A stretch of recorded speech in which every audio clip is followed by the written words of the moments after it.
Good morning, good afternoon, good evening, folks. Michael Zuber, one rental at a time. Back to my good friend, Jonathan Twomley. How you doing, sir? I'm well. How are you, Michael? I'm doing well. So, hey, I heard in New York, they've extended the eviction moratorium out till January. No surprise. But I wanted to, get a little feedback on that because I expect California, frankly, we have a recall election going on next Tuesday. If Gavin Newsom wins, I expect by Wednesday, he will extend our eviction moratorium till January as well. I just think he's waiting to see if he's still in office, which unfortunately I think he will be. But then we'll talk about that. And then I want to talk about just multifamily. I think there's a lot going on because I think evictions have started in 41 states. So I'm wondering what's going on in that market. So let's talk about the New York eviction first. Yeah. So last week, the legislature extended the moratorium by a couple of months. And the justification for it is that they have all this federal money that they have not gotten out to renters and landlords to pay back rent. Apparently, New York has the worst record in the entire country of getting the money out. So the money has just been sitting there. So the way they've tried to frame it is like, hey, we don't want to have unnecessary evictions because the money is there. We just got to get the money out and we need more time. I think a lot of people didn't know this. I actually didn't know this myself. Somehow this sort of slipped my attention. New York's previous moratorium was actually struck down by the Supreme Court because it didn't allow for landlords to disprove that the renters actually were affected by COVID. So this new legislation allows landlords to challenge whether they can file the eviction, and then the presumption is that the tenant is telling the truth, but they have an opportunity to disprove it.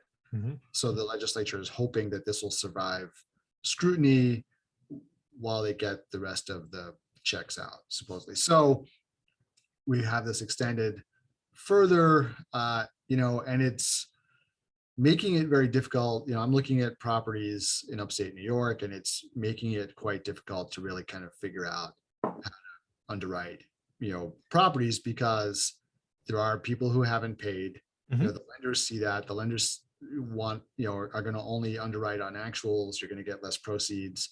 And also just like, how do you kind of anticipate going forward how many people are going to stiff you for rent and whether you can, get rid of them or not. So yeah, it's frustrating to say the least. Yeah. Now I'm curious, has your network really talked about evictions in other states, Texas or Tennessee or other markets that are very... Yeah, I have asked the question in the group a couple of times to see how it, after the CDC's, when it extended its moratorium before it got knocked down again. I asked the question in the group, like, hey, how has this actually affected you? There's been a lot of hype, but how has it actually been affected you? There was a big range of responses.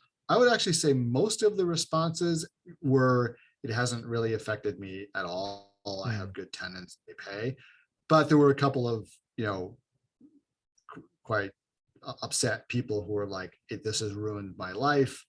I've got all these deadbeat tenants.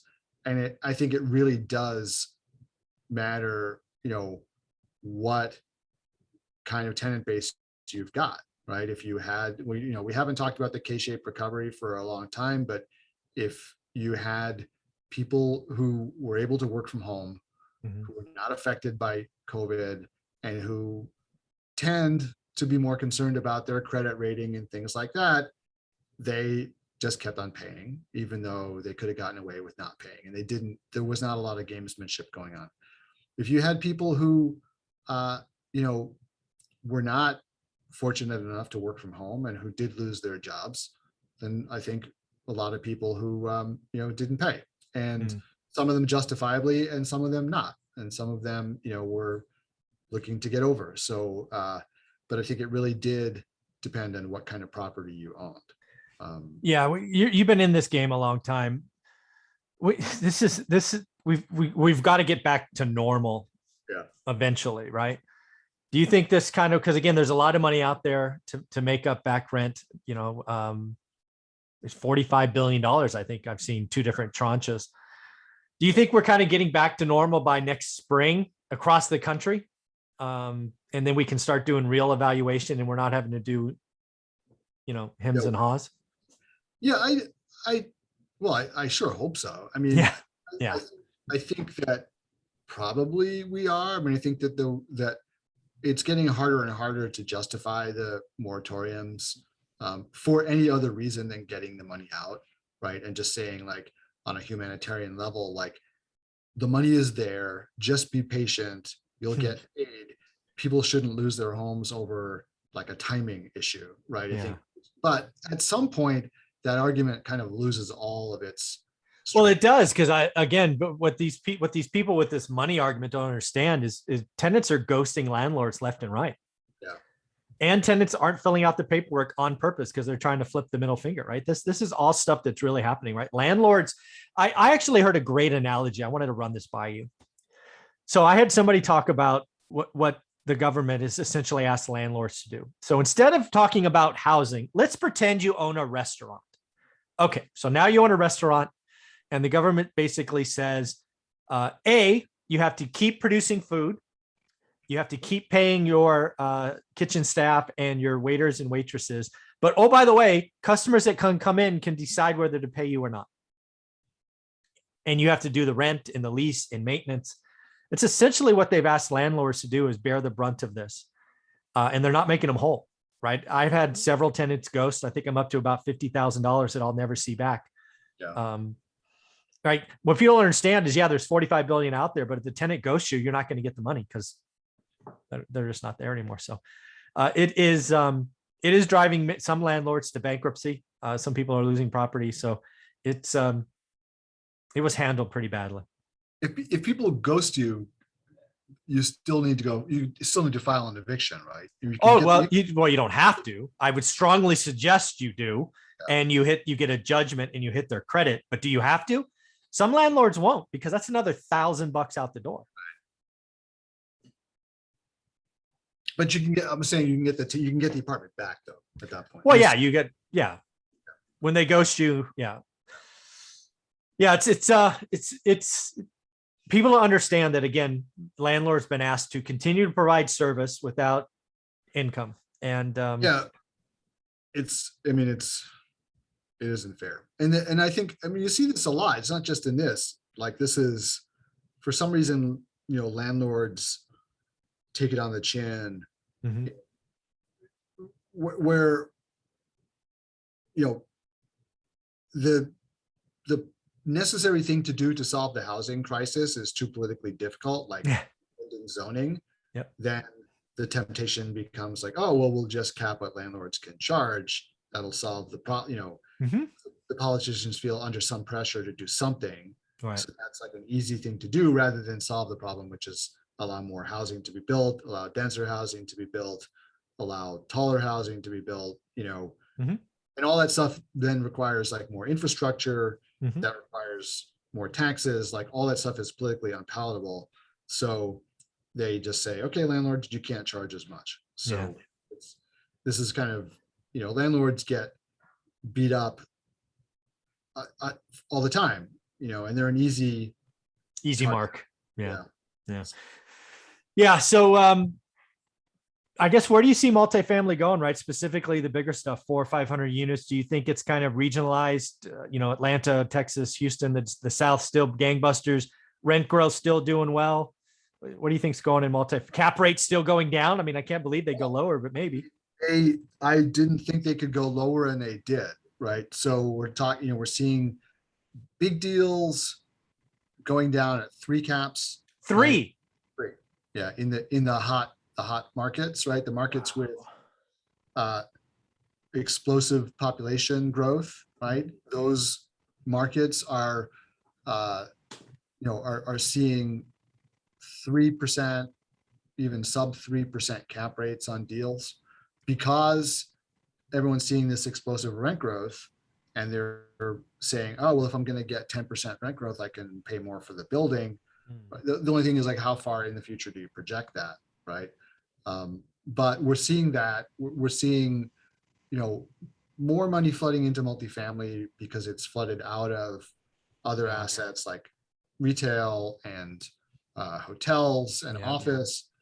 The only other sector that's doing well is industrial. That sector has been doing extremely well, but it's basically housing and industrial that has been, Yeah.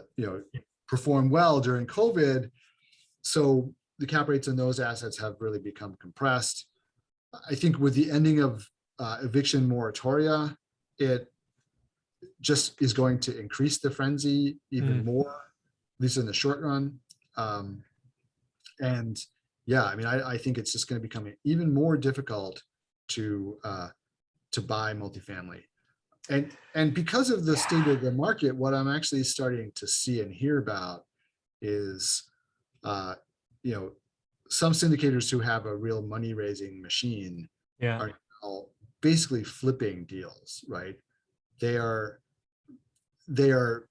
buying deals, and then their plan is, renovate or partially renovate and flip. They're Yeah. not producing such high cash on cash returns to investors, but their IRRs are off the charts because they're doing it. Yeah. Short term. Yeah. So and then they're beating their chest about their IRRs. But it's not, if you're somebody who wants cash flow for a long time on your money, you don't want to have to reinvest it every 18 months. It's not, not great, but that's what you're seeing because that's kind of what the market is requiring in some of these areas where it's hard to, because the cap rates are so low, you have to basically do it as a quick forced appreciation play. Yeah. I don't know. This smells a lot like housing run up to me. And it's kind of like, what's that game where musical chairs, who's left on the seat? That's, but that's a housing bubble is always like that. Yeah. Right? Yeah. It's scary. It's always about who bought last, right? And in the last crash, it really, the people who handed back the keys, and were the people who they were the last people to buy, right? They weren't the people who bought, like, even in 2005, 2006, it was really the people who bought at the top who Agreed. had the big crash. And I think so everyone now there's a big, game of musical chairs, or like find the greater fool or whatever it is, and hope to get in and get out and not be left holding the bag. If, we talked about interest rates in the last segment, a lot of this is dependent on super low interest rates too. So if that stops, right, and we've, I don't remember exactly when it was, maybe a year ago, we showed how quickly apartments lose their value if cap rates go up, and interest rates will cause cap rates to go up because they have to. It's just have to. Yeah. Math, right? So unless you want to put in more equity, but then your returns go down, and that makes it hard to get investors. So and especially if you're fighting against high interest rates, when they can just go buy a bond, right, and get a better return than put money into your risky multifamily deal. So it's if interest rates go up, I mean, the music will stop. It ticks up a little bit, it won't affect things. But I mean, if you see like a point of interest rate hikes, if interest rates go to 4.5, and you're buying 3 caps, you won't be able to, right? You'll have negative leverage. Exactly. So and people, if you don't understand what negative leverage is, negative leverage means that your returns are, what you want is positive leverage, right? You get positive leverage when you have interest rates that are lower than your cap rate, right? And what happens is then the more you borrow, the better your returns get. Negative leverage is when interest rates are higher than cap rates. And what happens then is the more you borrow, the less money you make. So the lower your returns are. So you don't want negative leverage. And if interest rates go to 4, you can't buy at a 3 cap. Just not gonna happen. Yeah. This is all fun stuff. If you want to talk about multifamily, you need to join Jonathan Twomley's Facebook group. What is it, Jonathan? It is Multifamily Investment Community. Just search for it on Facebook. When you join, please answer my 3 questions. One of which is, do you want my free download? And please tell me that you came from Michael's show. And please join from a computer the first time, because Facebook, in its infinite wisdom, doesn't show the 3 questions to people on phones. Crazy. So the first time you come, oh, my lights just went out. The first time you come, join on a computer, and then after that, you're free to play on your phone anytime you want. Absolutely, folks. I'm in the group. It's a lot of fun. He puts out lots of thought-provoking stuff. So join the group. Let him know you came from one rental at a time. Thanks, Jonathan. Absolutely. Thanks, Michael. Mhm.